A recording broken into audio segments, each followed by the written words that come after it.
కరీంనగర్ జిల్లాలో కొత్త private hospitals పుట్టగొడుగుల్లా పుట్టుకొస్తున్నాయి. కొత్త బంగ్లా కనిపిస్తే చాలు ఏదో ఓ పేరుతో ప్రైవేట్ హాస్పిటల్ లేదా క్లినిక్ వెలుస్తోంది. అయితే ఇలాంటి హాస్పిటల్స్లోనే నిబంధనల ఉల్లంఘన జరుగుతున్నట్టు ఆరోపణలు వస్తున్నాయి. దీంతో వాటిపై జిల్లా వైద్యారోగ్య శాఖ నిఘా పెంచింది. వైద్యాధికారుల తనిఖీల్లో ప్రైవేటు హాస్పిటల్స్ బాగోతాలు ఒక్కొక్కటిగా వెలుగులోకి వస్తున్నాయి.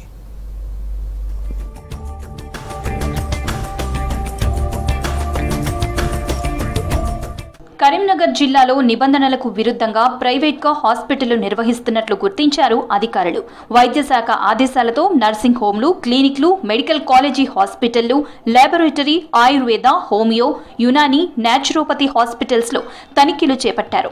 వైద్యారోగ్య శాఖ లెక్కల ప్రకారం 286 ప్రైవేట్ దవాఖానాలు, 2 ప్రైవేట్ మెడికల్ కాలేజీ హాస్పిటల్స్, 222 క్లినిక్లు, 54 రోగ నిర్ధారణ పరీక్షా కేంద్రాలున్నాయి. వీటితో పాటు జిల్లాలో దాదాపు 40 ప్రైవేట్ హాస్పిటళ్లు రిజిస్ట్రేషన్లు లేకుండానే నిర్వహిస్తున్నట్లు గుర్తించారు మెడికల్ ఆఫీసర్లు. మరికొన్ని హాస్పిటళ్లకు పాత రిజిస్ట్రేషన్లు రెన్యువల్ చేయలేదని ఐడెంటిఫై చేశారు.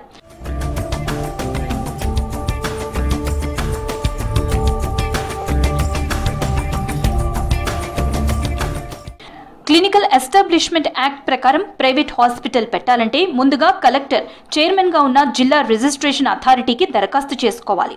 ఈ కమిటీలో పోలీసు ఉన్నతాధికారి, ఇండియన్ మెడికల్ అసోసియేషన్ నుంచి ఒకరు, అడిషనల్ కలెక్టర్ సభ్యులుగా ఉంటారు. మెడికల్ కౌన్సిల్లో రిజిస్ట్రేషన్ చేసుకున్న వారు మాత్రమే జిల్లా వైద్య ఆరోగ్య శాఖ నుంచి హాస్పిటల్ ఏర్పాటుకు అనుమతులు తీసుకోవచ్చు.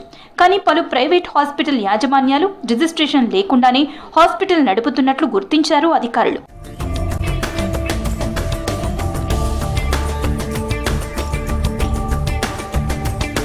హాస్పిటళ్లలో మంచి వైద్య సౌకర్యాలు, స్పెషలిస్ట్ డాక్టర్లు, సర్టిఫైడ్ నర్సింగ్ స్టాఫ్, ల్యాబొరేటరీలు, వాటిలో పనిచేసే క్వాలిఫైడ్ స్టాఫ్, సహాయ వైద్య సిబ్బంది, వార్డు బాయ్లు ఉండాలి. ఫైర్ సేఫ్టీ నిబంధనలు పాటించాలి. కానీ పలు ప్రైవేట్ దవాఖానాల్లో ఈ రూల్స్ పాటించడం లేదని గుర్తించారు అధికారులు. హాస్పిటల్స్ తో పాటు వాటికి అనుబంధంగా ఉన్న డయాగ్నోస్టిక్ సెంటర్లలో అర్హత లేని వారిని నియమించినట్లు గుర్తించారు. గ్రామాల్లో, మండల కేంద్రాల్లో ఆర్ఎంపీలు, పీఎంపీలు రిజిస్ట్రేషన్ లేకుండా ఆసుపత్రులు నిర్వహించడాన్ని గుర్తించి కేసులు నమోదు చేశారు. ఆల్రెడీ డిఆర్ఏ యాక్ట్ కింద ఇక్కడ టీమ్స్ కూడా తిరుగుతున్నాయి. సో మేము ఇన్స్పెక్షన్ చేసాము. మన డిప్యూటీ డిఎంఎన్హెచ్ గారు ఇన్స్పెక్షన్ చేసినప్పుడు యాజ్ పర్ డిఆర్ఏ యాక్ట్ ప్రకారంగా ఇక్కడ సరిగా లేదు అనేసి గ్యాప్స్ ఉన్నాయని ఫైండ్ అవుట్ చేశాము. ఈరోజు సడన్గా ఇక్కడికి రావడం ఏంటంటే ఇన్స్పెక్షన్ చేసి ఇక్కడ ఉన్న గ్యాప్స్ని చూసేసి ఆల్రెడీ మేము షోకాజ్ కూడా ఇచ్చాము. సో దాని ప్రకారంగా ఇక్కడ as per the DRA act అన్ని కూడా ఫుల్ఫిల్ చేయట్లేదు కాబట్టి ఈ హాస్పిటల్ని మేము సీజ్ చేస్తున్నాము.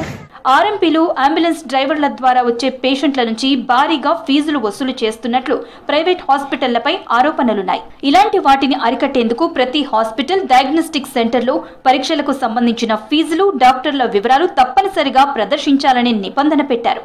కొన్ని హాస్పిటల్స్ లో ఇలా డిస్ప్లే బోర్డులు పెడుతున్నా రకరకాల మందుల పేరుతో, అనవసర టెస్ట్ల పేరుతో పేషెంట్ల నుంచి భారీగా వసూళ్లకు పాల్పడుతున్నట్లు గుర్తించారు.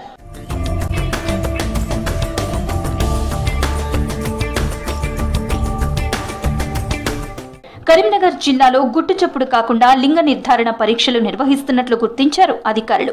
చట్టవిరుద్ధంగా అడ్డదారిలో అబార్షన్లు చేస్తున్నట్లు తేల్చారు. హుజూరాబాద్లోని ఓ ప్రైవేట్ హాస్పిటల్లో ఓ మహిళకు అబార్షన్ చేసినట్లు గుర్తించి సీజ్ చేశారు. ఈ వ్యవహారంలో ఓ ఆర్ఎంపీతో పాటు ఆసుపత్రిలో పనిచేసే నర్స్, ల్యాబ్లో పనిచేసే ఒకరిద్దరు సహకరించినట్లు గుర్తించి అరెస్టు చేశారు. గతంలోనూ కరీంనగర్, జమ్మికుంటలోనూ అబార్షన్లు చేసిన సందర్భాలున్నాయి.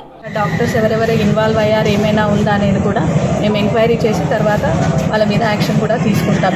ఫైండ్ అవుట్ ఫాల్ట్ ఉన్నదంటే వాళ్ళ డిగ్రీ రిజిస్ట్రేషన్ కూడా క్యాన్సిల్ చేయాలి. డిఆర్ఏ యాక్ట్ క్యాన్సిలేషన్ చేస్తున్నాం, రిజిస్ట్రేషన్ క్యాన్సిల్ చేస్తాం. అందులో పేషెంట్స్ ఎవరు లేరు. మేము ఇప్పుడు హాస్పిటల్ అంతా కూడా విజిట్ చేసాము. నో ఇన్ పేషెంట్స్ ఎవరు కూడా లేరు.